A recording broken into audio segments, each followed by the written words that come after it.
foi o meu apogeu dentro do Sírio. Eu abdiquei de tudo.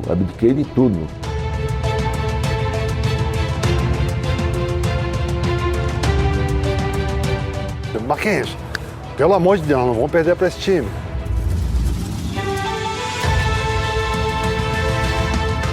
Falei uma palavra aí, eu falei mágica. Foi uma noite mágica. O topo do mundo. Foi o melhor time de clubes que eu joguei na vida.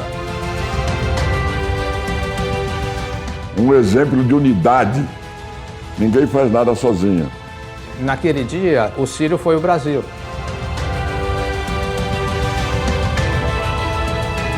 O Sírio é campeão! Carnaval do Ibirapuera!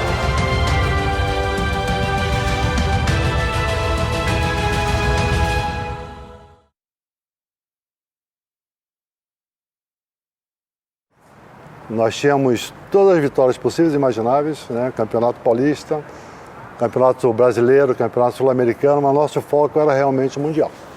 A origem do Campeonato Mundial de Clubes, a Copa William Jones, tem tudo a ver com São Paulo, tem tudo a ver com o Corinthians, porque foi a partir de um amistoso em que o Corinthians derrotou o Real Madrid por diferença de apenas 1 ponto no ginásio do Parque São Jorge, é que surgiu a ideia de fazer o Mundial a cada ano. Para disputar aquele torneio que era considerado o Mundial, tinha que se ganhar o Sul-Americano, que era uma competição de 1 semana em algum lugar. Eu estava lá nesse Sul-Americano, que foi na Ilha Margarita, na Venezuela. É uma ilha situada perto da costa da Venezuela e era organizado pelo clube local, Guaiqueris. Guaiqueris é uma tribo de índio da Venezuela e era um clube bastante popular e vibrante, e a cidade era uma cidade pequena e não tinha ginásio coberto, então os jogos eram disputados em céu aberto, numa quadra com arquibancada improvisada. Nós não podíamos treinar durante o sol, porque você não aguentava ficar em cima do piso da quadra, que era de madeira, que esquentava, você não conseguia ficar em cima. Não tinha vento. Era engraçado, a ilha não tinha vento, então você parecia que você estava num ginasião, assim. Aquele sul-americano, a gente estava ganhando de 9 pontos, faltando 55 segundos. Ganhamos de 1. Os caras errando 2 vezes o último arremesso. O Sírio tinha praticamente 4 titulares, que eram o Larry Williams, o Oscar, o Marcel e eu. E o 5º jogador era o Dodger, que entrava como titular. Nós éramos em 12 jogadores, o Sírio tinha 10 caras do mesmo nível. Se aquela equipe estivesse jogando hoje, claro que na mesma idade, eles ganhariam qualquer título aqui no Brasil. Aquele time, para mim, era melhor que a seleção brasileira. A gente jogava melhor que qualquer seleção que se fizesse no Brasil. E era um time que já começava de 80 a 90, era uma máquina de ganhar jogo. Antes do Mundial, nós fizemos 111 partidas em 1 ano. E nós perdemos 2 partidas só. Você entendeu? Um negócio absurdo. Esse time, ele veio jogando junto desde 77.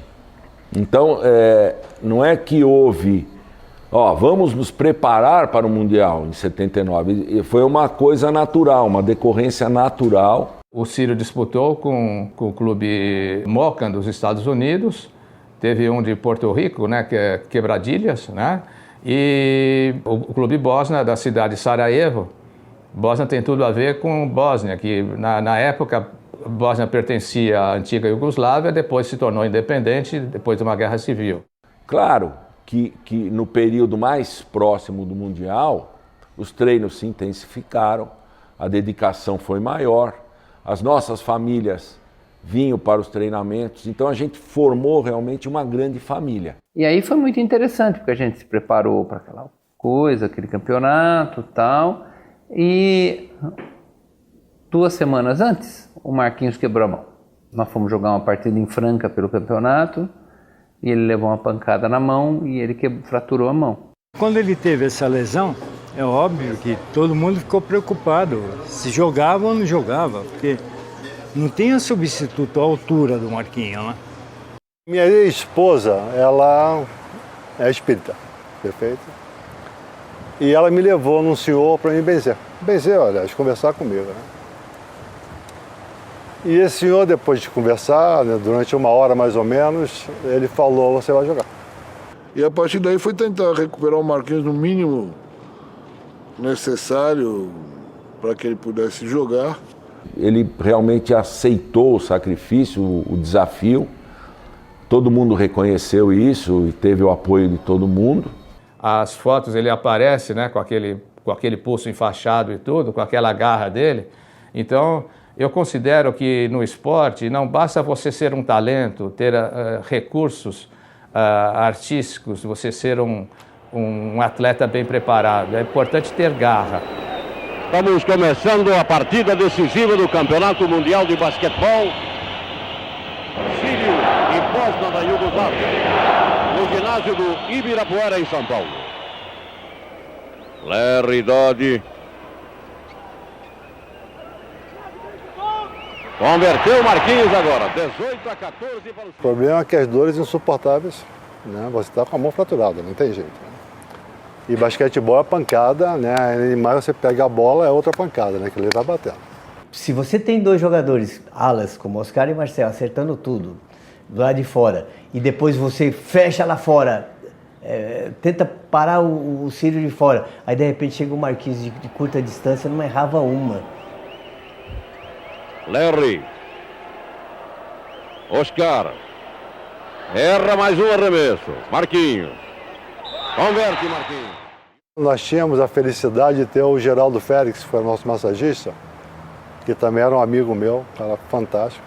E que terminava jogos, terminava treinamentos, ele vinha, entendeu? Já com gelo, água quente, parafina, tudo que vocês possam imaginar para minha mão não inchar.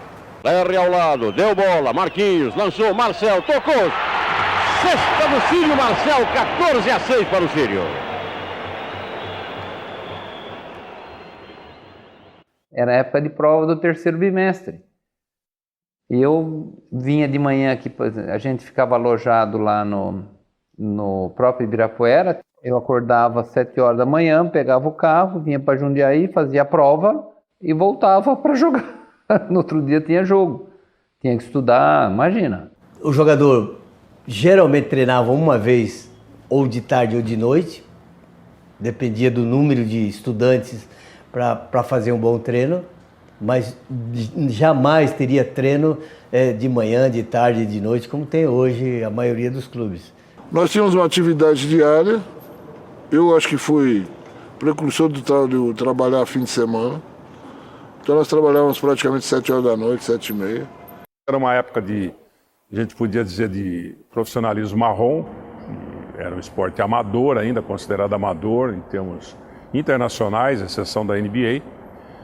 Então todo mundo ganhava, mas o basquete servia como um meio, não um fim. Você não jogava basquete para sobreviver, o basquete te ajudava a sobreviver.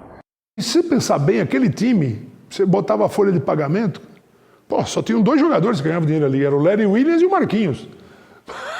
Mas eu não ganhava nada quase. Faltava dinheiro todo mês. Eram outros tempos. Os jogadores, todos os jogadores que por aqui passaram, todos fizeram faculdade. Mais um arremesso perdido, mas é incrível. E o Marcel não está disputando um bom campeonato, hein? Sem dúvida nenhuma, o Marcel com problema de estudo não tem treinado demais. Atrapalhou um pouco o desempenho, né? Eu fiz só uns 20 pontos por jogo. Eu tive uma média de 23 pontos por jogo naquele campeonato. O Marcel estava estudando medicina, eu já era engenheiro civil formado, o Paulo Esteves já era engenheiro civil formado, o Marcelo Vido estudando engenharia, o Agra fazia direito. Eu era o mais velho da equipe, tinha 29 anos na época. O fato de ser capitão, acho que foi uma coisa que aconteceu, uma decorrência normal. Quer dizer, de todos que lá estavam, quer dizer, eu era o único, vamos dizer, que a gente chama prata da casa. Dodd, tá zona morta, converte Dodd, 55 a 58. Esse jogo eu não iniciei. O Cláudio optou por pôr o Mike, o americano que veio para esse Mundial, que foi o único reforço que veio, para tentar conter o melhor jogador da Iugoslávia. Elibazic, este é o grande nome da equipe da Iugoslávia. 5 minutos aí eu entrei, porque o americano fez 3 faltas, e a minha obrigação era marcar o cara, não deixar ele jogar. Dodge já vai para a marcação. Mesmo jogando em casa, naquela oportunidade, as equipes europeias eram muito mais superiores que as equipes brasileiras. Entre elas, evidentemente, o Sírio, que era a melhor equipe naquela oportunidade. É incrível, mas é incrível o aproveitamento da equipe da Iugoslávia, uma coisa perfeita. Esse time era base da seleção da Iugoslávia, né? E joga que nem um jogo de xadrez, é tu. E vai concluir, alguém vai concluir com a maior tranquilidade do mundo pela maneira, pelo estilo, pela filosofia de jogo que tem o iugoslavo. É a escola muito parecida com a escola americana de jogo. Um basquete de transição, não é um basquete de força, é um basquete técnico. 45, Bosna já tem 10 pontos de vantagem a equipe da Iugoslávia. Fui fazendo falta e tal, isso até a metade do segundo tempo, quando aí entrou o Sayani também, porque eu tinha feito também 5 faltas. O Sayani, para quem conhece o Sayani, sabe que ele era um jogador diferente. Ele era um armador, mas não era tanto armador. Ele era um 2, mas não era tanto um 2. E ele acabou fazendo com que o Sírio mudasse o jeito de jogar. O Dodge era um jogador mais forte, mais de contato, e o Sayani mais habilidoso. Larry, Marquinhos lançado. Virou bem o jogo, Sayani, gol Sírio, igualando, 60-60. Ele foi, inclusive, para a Olimpíada de Moscou, em 80, né, com a seleção brasileira. E era um jogador de muita agilidade, né? Ele era um jogador rápido, envolvente, bom jogador frio, jogador que não tremia. E você sabendo que você vai encontrar aquele cara, onde você estiver. O Sírio ganha a bola. Sayani levando, pintando, penetrando, lançando, Marquinhos. Sexta do Sírio, passa à frente, 62-60. O jogo equilibrou, defeito, e ele não saiu mais. Ele não era titular, não era cotado nem para jogar. Eu roubava a bola e dava assistência, né, que era o meu forte. O Sírio não consegue prender a bola, agora o Sayani roubou, trabalhou, vai lá, se fizer essa cesta, melhora muito a situação. Oscar, tenta e converte, Oscar. Primeiro que era o maior sacana do time, era o Sayani. A gente chamava ele de Zé Galinha. Né? Fazia aquela coisa que... Pra você ter uma ideia, ele fazia racha de carro. Ele tinha um Maverick quadrijet. Ele parava no posto, o barulho do motor era assim. Ó. E naquele Mundial, ele foi importante pra caramba. Indiscutivelmente, foi a melhor partida que eu fiz na minha vida, foi com o Bosna. E no final, o último arremesso, que o Oscar pegou um rebote no arremesso errado e sofreu falta. Falta! Vai arremessar Oscar. Eu não vou falar mais nada. Vocês ficam vendo a imagem aí e aguardando. É o silêncio total agora, tá? Naquela época se chamava o lance 3x2, ou seja, se você errasse o primeiro lance livre, você ainda tinha 2 para tentar fazer os pontos. Eu estava tranquilo, hein? A bola tremia sozinha. Eu estava tranquilo.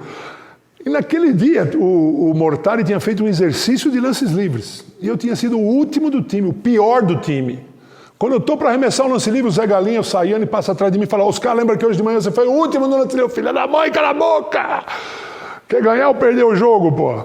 Porque o Oscar é difícil era lance livre, né? Não tem jeito. Eu só falei, queixão, boa sorte. Então, não tem jeito, ele nunca errou, não ia errar naquele momento do jogo, né? Mais um, gente. Só mais um.